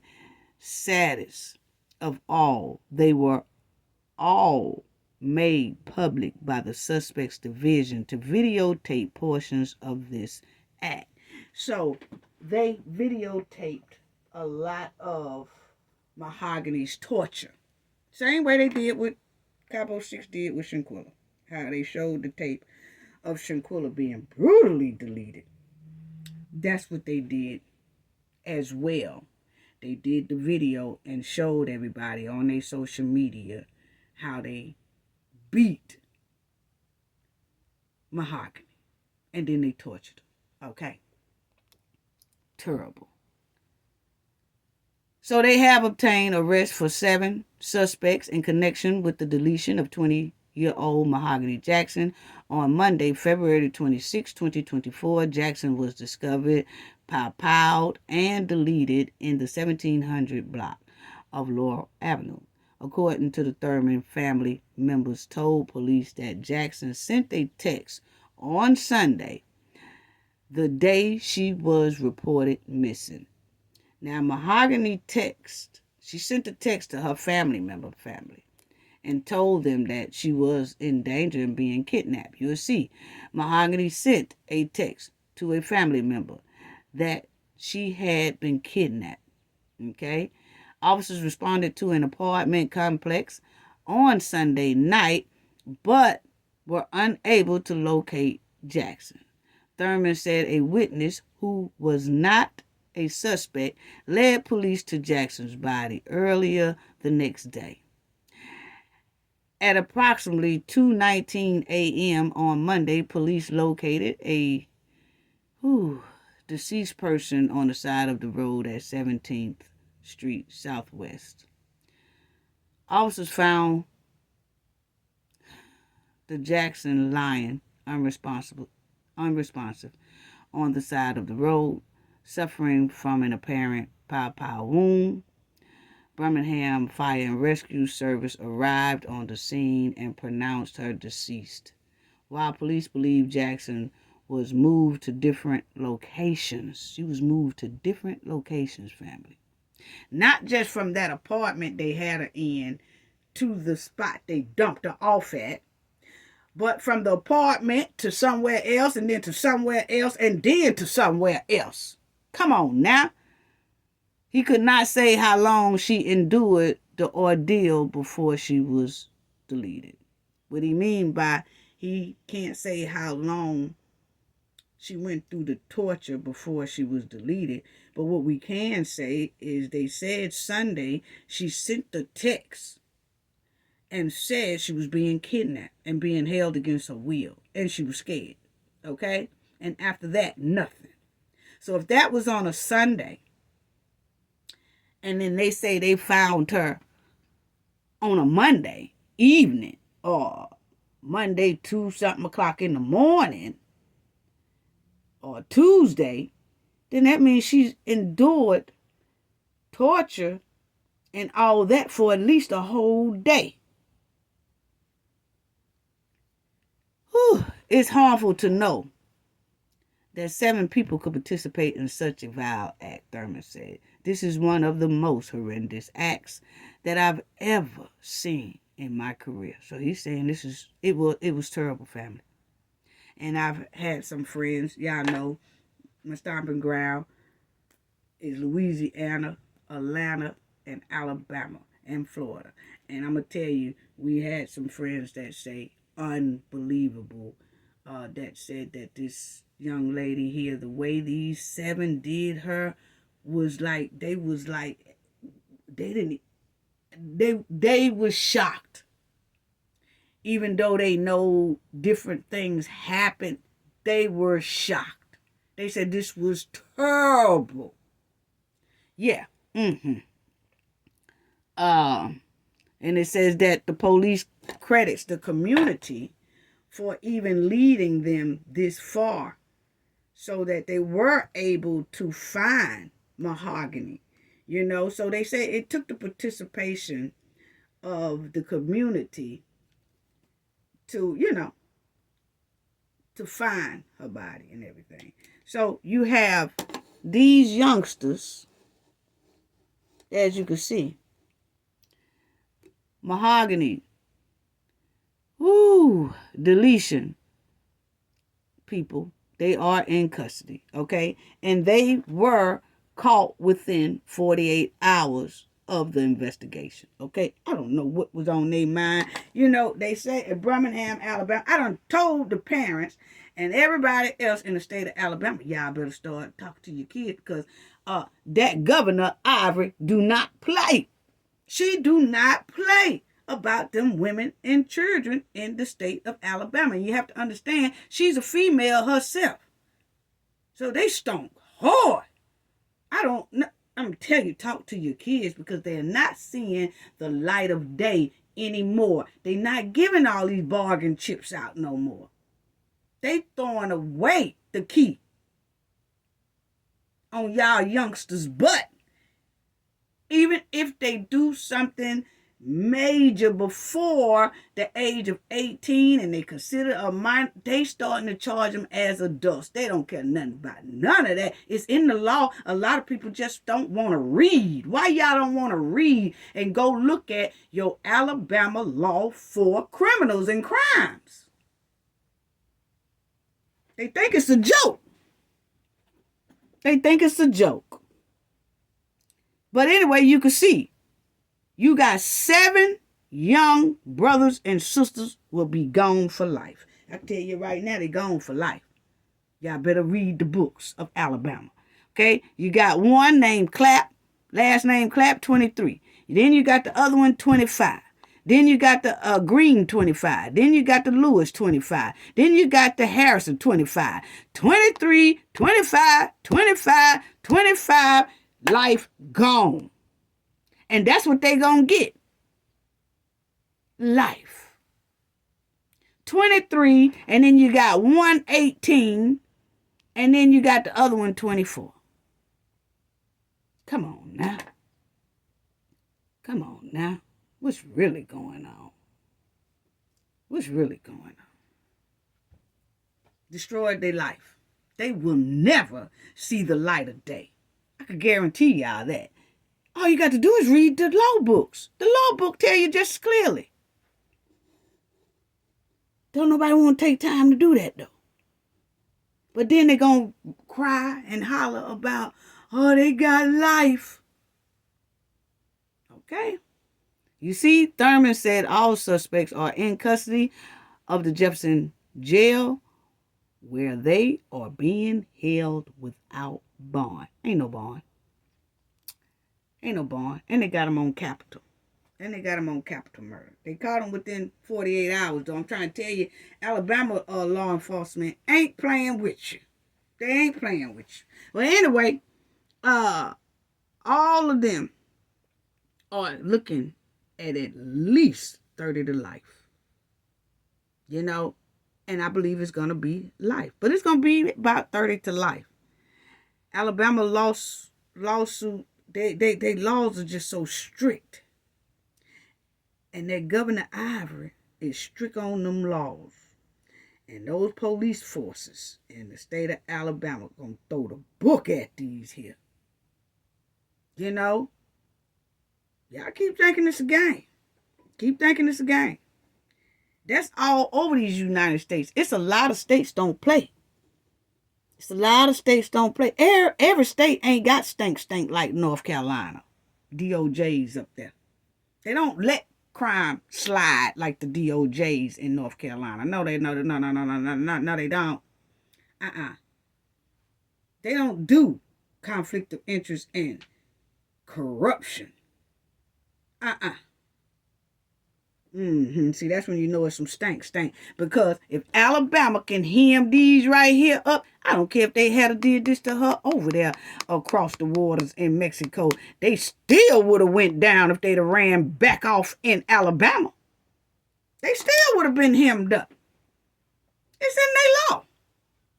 It's in the state of Alabama law book. They still would have been hemmed up. That's when you know it's some stank in North Carolina. But anyway, they threw this young lady here body on the side of a road up under a mattress like she was trash. And imagine getting a text from your loved one saying you've been kidnapped, but don't call. Because that's what she said. I've been kidnapped, but don't call. She didn't want them to call because then her friends, and they was all friends. Her so-called friends. These are supposed to have been her so-called friends. Okay? But she did send a text message and say, just call 911.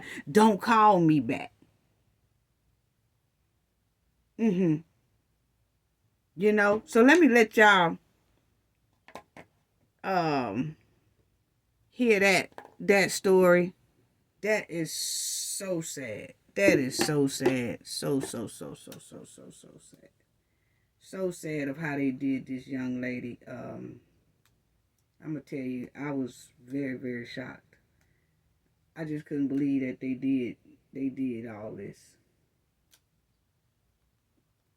Hold on,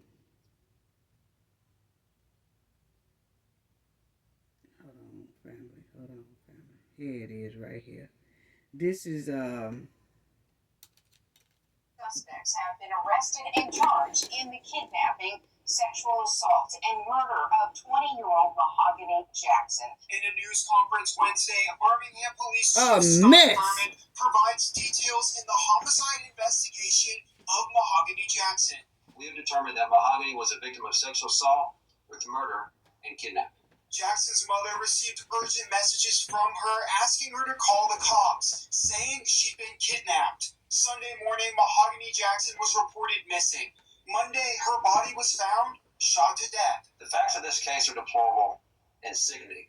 Detectives took 7 suspects responsible for Mahogany's murder into custody within 48 hours of this investigation. Says everyone involved is in custody and Okay. So, yeah, they got everybody in custody within 48 hours. They ain't playing with you. They are not playing with you. Okay, now listen to this one here. This was her family had like a balloon release from her. Together tonight to honor and remember Mahogany Jackson, the 20-year-old who was found shot dead early Monday morning, just a day after she was reported missing. Police say she was kidnapped, murdered, and sexually assaulted. Candlelight vigil was held for her tonight. 7 people have been arrested and charged in her death. We're just really taking it day by day. For me, I'm more at peace a little bit because they got everybody like within 24 hours. What? And tonight, city leaders are asking the public to help a family who is already going through the unimaginable right now. Taylor Pollock joins us. Taylor, what are they saying tonight? Yeah, that's right, Steve. Brittany, the story is very hard to listen to, and it's impacted not only Jackson's family and friends, but even total strangers who were shaken by this shocking crime gathered today to honor her life and legacy after police say she was held against her will and tortured before she was killed. BPD have arrested 7 in connection with her death and have said some of these people recorded some of that attack on Jackson. We're hearing reports now that video is circulating online. That video was described yesterday by law enforcement as heinous and disgusting. Tonight, Jefferson County's district attorney is pleading with the public that if you come across that video, to not share it out of respect to the family. Okay, so they saying that if you have that video, don't share it out of the respect of the family. It's a gruesome video, and it's them who recorded it online. I mean, you can't tell people what to do or whatever, but you know, we not playing it over here out of respect for her family and things like that. You know, in Shanquilla case, they wanted it to go out and wanted people to see, but their video is horrifying. Their video is horrifying. Yes, it is. The one they did is horrifying. Yes. And one of the girls R-word Mahogany too. And it's this one here, Set It Off, looking like Set It Off. On Queen Latifah. That one there. Yeah. That one there. Oh, Set It Off type trifling. Backyard Barbie. Yeah. But can y'all imagine getting a text or a call from your loved one saying, she texted them at 7:46. She texted her loved ones. Mahogany texted her loved one at 7:46 a.m. Sunday morning and said, hey, I'm kidnapped. They kidnapping me. Don't call the phone back. Just call 911 and send me some help. Can y'all imagine? Baby, it would have been some boots on the ground. We would, the whole family, and I ain't promoting violence or nothing like that. I'm trying to tell y'all something to stop violence from happening. Don't y'all go doing people loved ones like this and hemming them up and torturing them and all that. That is unbelievable. Unbelievable. And the police did go to these people's house, apartment where Mahogany was. And whoever answered the door said, oh, she left here about 2 o'clock that morning. She ain't here.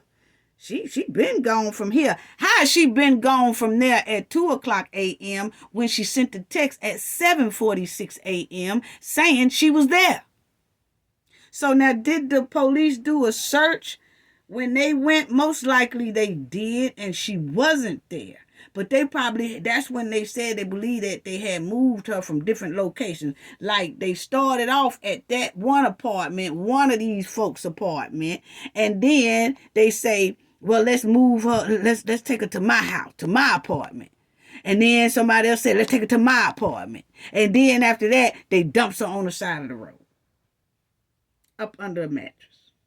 After they done tortured her for hours. SA'd her for hours. Beat her for hours. Then they throw it on the side of the road.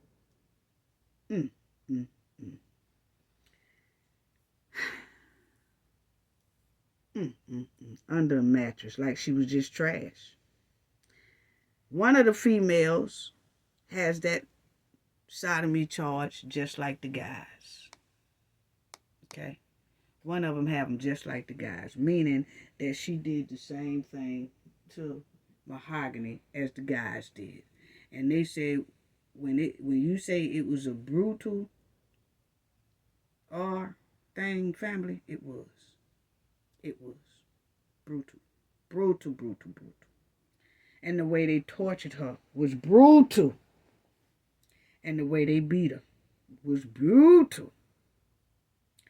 And the way they threw her on the side of the road, up on the mattress like trash, was demonic. So yeah, they would be doing life. Because I'm going to tell y'all right now, there's a whole lot of people in Alabama already done, they outraged. Y'all heard the people on the news thing said, the state of Alabama is outraged at this. So you can bet your bottom dollars they going for life. They going for life. People are tired of these type of criminals. And everybody is pushing all across the United States for these type of criminals to be held accountable and locked up. Because when you could do something like this, your mind ain't right. You're off anyway.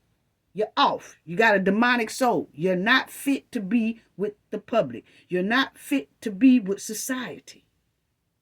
No, you're not. That is gruesome, the way they did this young lady. Gruesome. They don't stick it to their trifling ass. I can tell y'all that right now. Condolences to this woman family. Condolences to Mahogany's family. Yes. And we hope they lock these folks up and throw away the key. And that's that sodomy thing that girl did with the guys, you know. Yeah. So they said she was in on it just as hard as the guys was when it came to that type of action right there. Yeah. Messing with the courts and all that stuff they was doing. Yeah. So you'll see they automatically, just for that alone, that charge right there, just for that alone, we ain't talking about, see, they all up under capital deletion, okay? Capital. Alabama's not playing with them, okay? Now, they got a lot of charges on them, but just this here charge alone gives you 10 to 99 years, okay? And I can guarantee you, Alabama pushing for at least 30 to 99 years. Y'all can forget about the 10. You can forget about the 10. Not the way they did this young lady. Okay? Alabama ain't playing with you. Then they got the deletion charge. Then they got the torture charge. You know? Then the traveling with the body charge. They got a lot of charges on them. That's going to wind up. They're going to be doing at least life.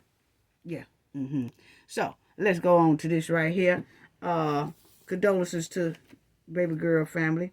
Yeah. And they said she got a little kid too. So, hope that kid can make it through this. That's what I'm talking about them criminals making an effect not only on the family and what they did, but then the kids that are left behind has to go through life with a lot of counseling and a lot of pulling through this thing and remorse and behavior problems. Sometimes they don't have behavior problems, but you have to go through a lot to get them to that point. It's just these criminals are wreaking havoc on a lot of families out here. It's sad. So let's get to this one right here. Now I'm gonna tell y'all right now. Cowboy 6. Did y'all know that Cowboy 6 is really waiting on October the 29th, 2024 more than we are? Did y'all know that? Cowboy 6 is actually waiting on... They are actually waiting on October the 29th, 2024 more than we are. Yeah, so what you talking about, Cafe? Okay, see, we waiting on October the 29th to see if they're going to drop a lawsuit down between now and that time. Because we know after that time, they basically done gave Shanquilla case up, and there's nothing nobody can do about it no more. You know what I'm saying? It's nothing. You know, you can wait for years later to see.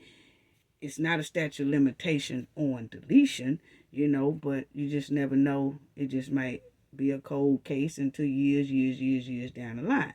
But that civil suit, it's a deadline for all that. And October the 29th, 2024 will be that deadline, okay? Now, Cowboy 6 is waiting on that deadline just as bad as we are. We waiting on it to see what's going to happen. And hoping that some type of something comes out of Shanquilla's case regarding civil suit and all that. Because a civil suit can bring on a criminal suit as well. Okay? But Cowboy 6 is waiting because if nothing don't happen between that time, if don't nothing happen, and October the 29th get here and still nothing happen, that's what they sitting back waiting on. Because once October the 30th, 2024 come, they going to act a pure D-donkey. Because they know then they cannot be held liable with no type of civil suit and all that stuff. They could be held liable because if somebody ever say about new evidence and all that stuff of the criminal thing. You know what I'm saying? They could be, it's no statute of limitation on deletion. Okay? But the thing is, they ain't really worried about that. Because if ain't nothing happen by now, it ain't gonna happen. That's how Cabo 6 think. So they just waiting on October the 29th, 2024 to come. And if don't nothing happen, they gonna act a slap donkey. Yes, they are. Yes, they are. That's all they waiting on. See, that's all Cabo 6 is waiting on. And y'all gonna see, y'all don't see him. Y'all don't hear him. They've been very quiet, but they are listening. They are listening. I bet you Najee ain't making too many videos now since we exposed conflict of interest. He ain't making too many Instagram videos now, is he? See, right now, they still. But after October the 29th, I can guarantee you they gonna cut a book. Yeah, they gonna celebrate. So we want to know, how long did Quilla Long have that video? Yeah, we're going to keep on talking about it. Yes, we are, because we want to know how long that video was in her possession. Yes, because, see, the only reason why I really want to know this, because, see, we gave almost 2 years worth of benefit of the doubt. That is ample time, okay? And then you just have to call it what it is. Okay, you really do. You have to call it what it is. And at the time when Shanquilla was first deleted, everybody knew it was something fishy. See, that video hadn't came out yet, but everybody knew that it was something fishy about this case. Everybody knew it. Even the parents knew it when Cabo 6 first said alcohol poisoning. Everybody knew something didn't smell right, didn't seem right. Everybody knew that what Cabo 6 was saying smelled like an old pot of collard greens. We knew they was lying, okay? It stunk the high sky. We all knew that, okay? But the video hadn't came out yet, you know? And then, y'all remember when the father, Mr. Robinson, said that when her body came back, Shanquilla came back, it was bruised and messed up. And when he asked that lady, how did my daughter pass? The lady told him how she passed. Active cessation and a spine. She was terribly beaten. So that's when they came out and was talking about how Shanquilla passed according to the autopsy in Mexico. Video still hadn't came out yet. Okay? It still wasn't leaked out. So everybody was saying, you know, man, this family is hurting. The father and the mother was sitting down having interviews, and they was telling that what the autopsy in Mexico said, and that somebody had jumped on Shanquilla, had to. These 6 know more than what they are saying. Alcohol, Mr. Robinson said, alcohol poisoning don't do that to you. And it doesn't. We all knew that. Alcohol poisoning don't give you active cessation. Alcohol poisoning don't snap your neck. Alcohol poisoning don't tear up your spine like that, break your spine and all that. Alcohol poisoning don't have bruises all over your body like that. So everybody knew that Cabo 6 knew more than what they were saying. But they continuously lied about alcohol poisoning. Then went to Shanquilla's mother and sister's house and still said alcohol poisoning. In which they didn't even call Mr. Robinson and tell him that the 3 of the Cabo 6 was even sitting in their house telling them the alcohol poisoning lie. Okay? So, the thing is, the public and everybody was in suspense. We knew that the alcohol alibi lie was a lie, but we didn't have any proof. We just knew that Cabo 6 was lying and that they wasn't telling the truth at all about how Shanquilla passed. That autopsy told the truth. Okay? So let's be clear. Everybody in the world, the public, and the parents knew something wasn't right, but the video had not been leaked yet to the public. Okay? But everybody knew something wasn't right, and everybody was looking for answers from those Cowboy 6. They was looking for answers from all 6 of them to tell the truth, what really happened, because the way Mr. Robinson described, and they showed the autopsy report, and then Mr. Robinson described how her body looked when she came back. He said she looked like she was beaten and all that, but Cowboy 6 disappeared after that, and they still didn't say anything. But we do know that it's a lot of news medias and places, people like that was knocking on their doors trying to get some type of answers from Cowboy 6. But they all had moved out of their house. They had jetted. They had disappeared. They went underground. Okay? And then that tape came out. That video came out. Okay? So, the supporters of Shanquilla and her parents knew that Cowboy 6 was lying. The public and Mr. Bernard and everybody was baffled. They was baffling their heads off about what they did to Shanquilla.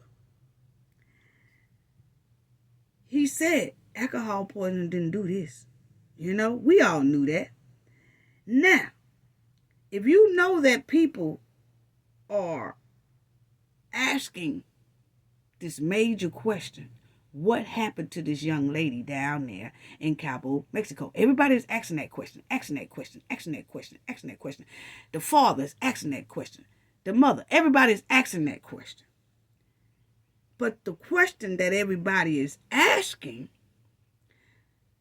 the sister allegedly got the video in her possession to show what really happened to Shanquilla. But she sits on it. Allegedly. Now, that's what Jared said.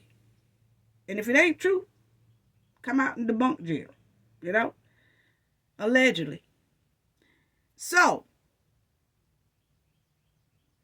my thing is, why, if Shanquilla's sister had this video before Gerald allegedly, why didn't she share that with Mr. Robinson or with the public or with the family?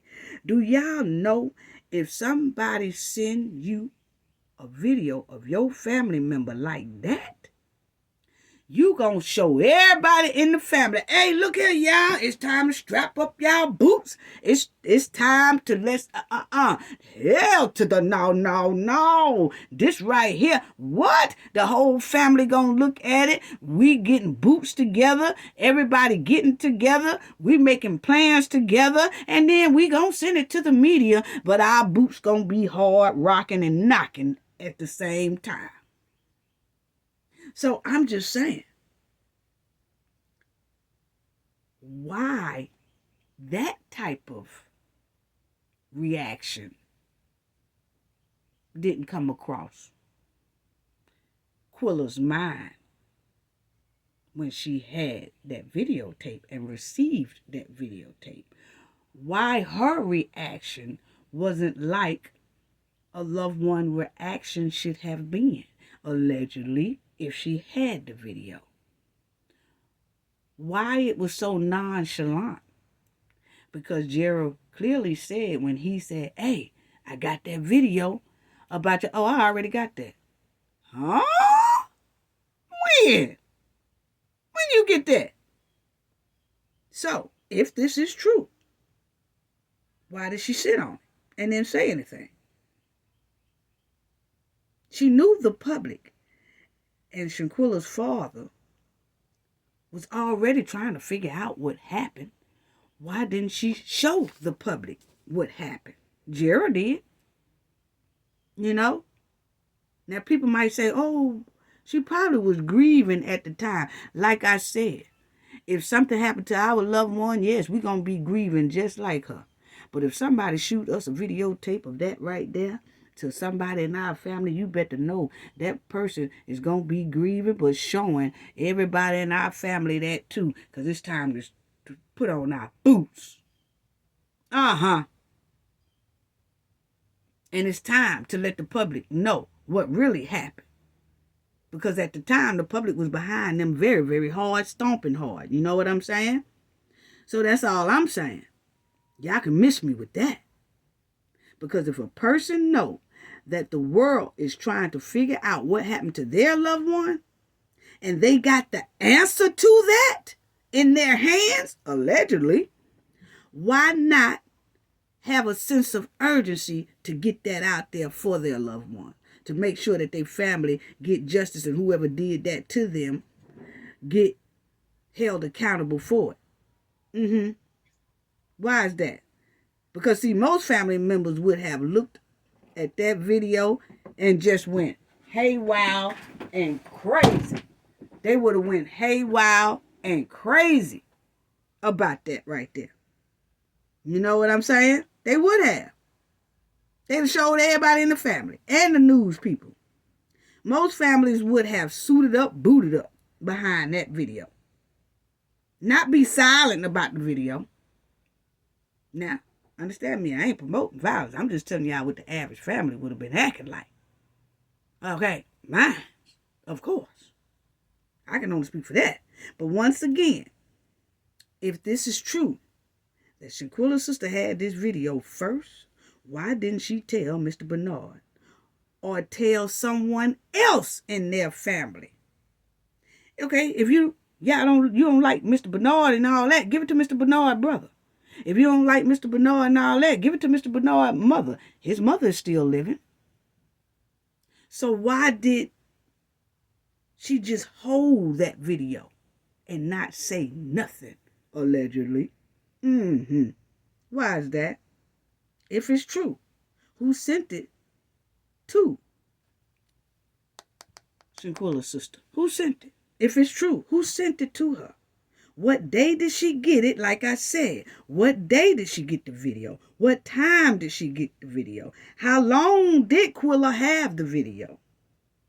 If this is true, why haven't she debunked Gerald? Huh? Cabo 6 jumped Shanquilla and all that. Why didn't... See, I have a hard time understanding if this is true, that she had the video. Why didn't she say something about the video? Because remind you, family, she was very quick, her and Shanquilla's mother was very quick to get on every social media there was at the beginning and tell quickly about the anonymous phone call they got saying somebody jumped on that girl. Remember that? See, they was quick to tell that, but wasn't quick to tell, and I had the video. And I have the video. We ain't never heard nothing about that. So that's why I'm asking, if it's true, why not? And if it's not true, why haven't she debunked Jerry? Because I tell you, people don't have to answer to everything somebody say about them. That's off top.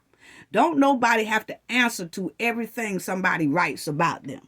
But what people do need to answer to is when somebody accuses you of withholding evidence of your own loved one. That right there is cause and ground for a reply. And say, bro, you're lying. And don't ever lie on me like that again. But for some reason, it's quiet.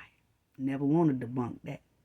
But it was just strange that they made sure, Quilla made sure, and the mother made sure that they told us about this anonymous phone call. Let's stop with the anonymous. Who was it? Who called y'all and said, hey, it wasn't no alcohol poison. Somebody jumped on that girl. Who was that? Yeah, see, we're going to talk more about all this. It's going into 2 hours now, but we going to ride some bumpers about all this. Who was on that phone? Because, see, most people got caller ID, even on cell phones. If they call on a house phone, you got to call an ID. To call on the cell phone, you got to call an ID. And if you don't have caller ID on either one, if you had to took it up to the detective office or used that $400,000 that the public and the world gave, Shanquilla supporters gave to you, you could have took some of that money out of that $400,000, got a private investigator, and hand them y'all phone that y'all got that phone call on, and they would have told you exactly who that was that called y'all and said, hey, that wasn't no alcohol poison. They were jumping on that girl. Yeah, see, the benefits of the doubts has ran out. Yeah, because it's almost 2 years now. And this girl here ain't got an ounce of justice. And it looking very stinking suspect. So my question again is, if you're told about the anonymous phone call all over ABC, NBC, and all that, and your local news program, and you told everybody, you just told everybody about this anonymous phone call that y'all had got saying Shanquilla had been jumped on. So you had diarrhea of the mouth about that, but you didn't have diarrhea of the mouth to say, and I received a video before Gerald. Or I have the video. Here it is. That part, quiet. So that's why we ask. If it's true, why did you hold that video and then say anything about it? Why did we have to find out through Gerald? That's all. Just a question. Just a question. Because, see, the person who called the mother and the sister and said that somebody had jumped on Shanquilla, who was that? Was that Khalil also? Who was it? Who was it? Because, see, Khalil came back 2-3 times, according to Shanquilla's sister and mother. He came back 2-3 times until the autopsy came out and told on him. Then after the autopsy came out, then the video came out. And see, like I said, people talk about Gerald's past. I hear a lot of people say something about NC Beast. Look here. I really don't want nobody coming over here talking negative about NC Beast. You know why? Because my thing is, I don't care nothing about his past. Okay? His past is what he did. But the thing about the Knowledge family, and a lot of people might be new, but that's what we do. We rehabilitate people. We teach people. And we also fight hard for justice and for families and for our brothers and our sisters, okay?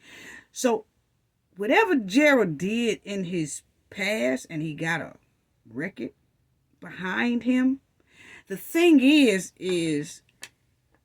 he looks like he's rehabilitated himself to where he has no longer repeated the actions that he has. See, it's the difference when people have a record.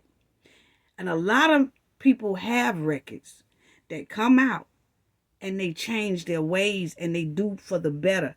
And they're no longer the person they used to be.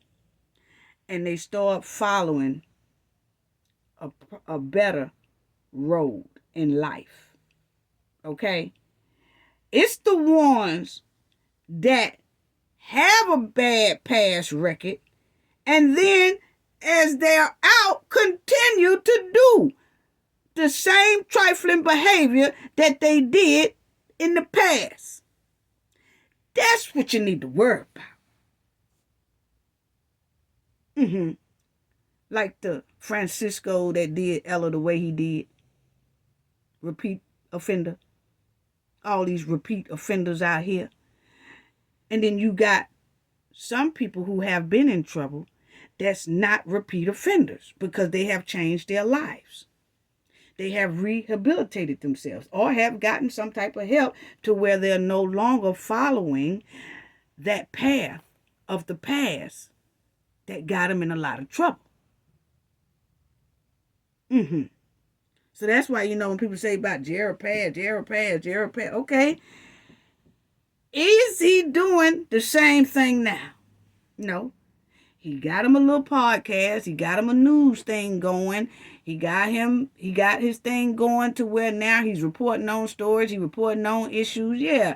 He'll clown you. He'll talk bad about you too. Oh, yeah, would he? Yeah, he throw a little comedy in there. He got his own little stuff going, okay? But the thing is, he has not fallen back into what his record was in the past. It looks like he is bettering himself. He's doing better. He's trying to do something different. That's all people ask for. Is okay, if you done been in a whole bunch of mess, please don't do it no more. Change your life around. So it looks like he's done that. Okay? We need to worry about the ones who's not rehabilitated and continue to wreak havoc on the public. Yeah. So that's what I want to say about that as well. But my thing is, why didn't Quilla tell about the tape the way they told that she had that video first, the way they told about the anonymous caller? Never want to say who the anonymous caller was. Could find out easily who it was. When you got $400,000 in your hand, you can find out easily who was on that phone. That's what I'm talking about. Shanquilla had not gotten no type of justice. She has definitely not gotten $400,000 worth of justice.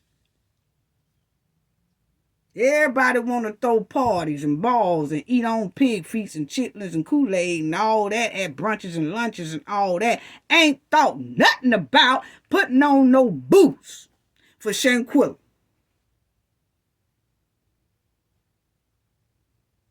High heel shoes and tennises are still in the box. Ain't tried to walk and stomp for Shanquilla. Not like it should. Not $400,000 worth. Put it that way. That's what I'm talking about. Yes. Why is that? Because I tell you right now, our family would have said something about if we had a tape, one of us had a tape of our loved ones like that, man, it'd have been all over our family. Our family would have been taking emergency flights to get to us to see what is going on. But for one of our relatives to get something like that and to hold on to it and don't tell nobody they got it,